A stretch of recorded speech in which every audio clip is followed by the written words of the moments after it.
of Victoria and everyone here. I'm delighted to be here. I represent the electorate of Wills, which includes the suburb of Strathmore from the city of Moonee Valley, as well as a number of suburbs from the city of Moreland. I have my electorate office in Coburg in Munro Street, and if you need my help at any time, you should feel free to call on me or my staff there, and we will assist you in whatever way we can. I extend a warning to the babies in the audience that there is an election campaign going on, and I may feel the need to jump down from the platform and kiss the babies in the audience. No doubt. Back in 1948, the Australian Parliament legislated through the Nationality and Citizenship Act to create, for the first time, Australian citizenship. And I'm proud that it was a minister in a Labor government, the great Shipley Labor government, who initiated that legislation. But I believe that we can all be proud of the decision taken at that time to establish Australian citizenship. At a time when Australia had experienced an unprecedented sacrifice during the Second World War, and we had made the decision to welcome a great influx of new migrants after the war, a decision which changed the character of this nation. It was a deeply appropriate and visionary act to create Australian citizenship. And we can celebrate the fact that since that time, several million Australians have chosen to take out citizenship. And as a group, you represent a tremendous diversity of nationalities, of cultures, of ages, of occupations, of backgrounds.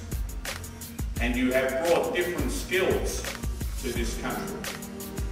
There is no doubt that as a result of migration, Australia is today a richer, more prosperous, more diverse, more exciting society, one made up of people from many different lands, united in a distinctive Australian identity. Back when we legislated to create Australian citizenship, there were some people who believed that this should not happen and that it would impair our allegiance to the British motherland. This should not be dismissed as ignorant or frivolous, but must be understood as very much a product of its time. And Australia always has had and always will have a special relationship with Britain, which is the source of our language, our legal system, our political system, and much of our culture. But we recognised back then, and we have recognised with increasing force ever since, that Australia had a new and more independent role to play in the world.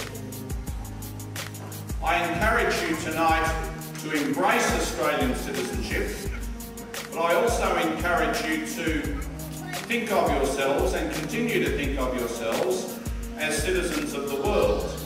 There are so many issues and challenges which we face which are beyond one nation. We have had a great deal of discussion in recent times about global warming, for example, and the need for us to act collectively through international cooperation, through the United Nations framework, through ratification of the Kyoto Protocol on climate change, to seek to deal with this global problem in a collective, cooperative, international way.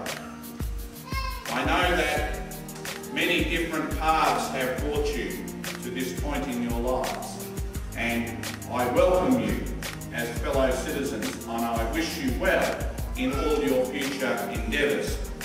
Let us combine our brains, our muscles, and our idealism towards building the great nation of Australia in prosperity, peace, and freedom.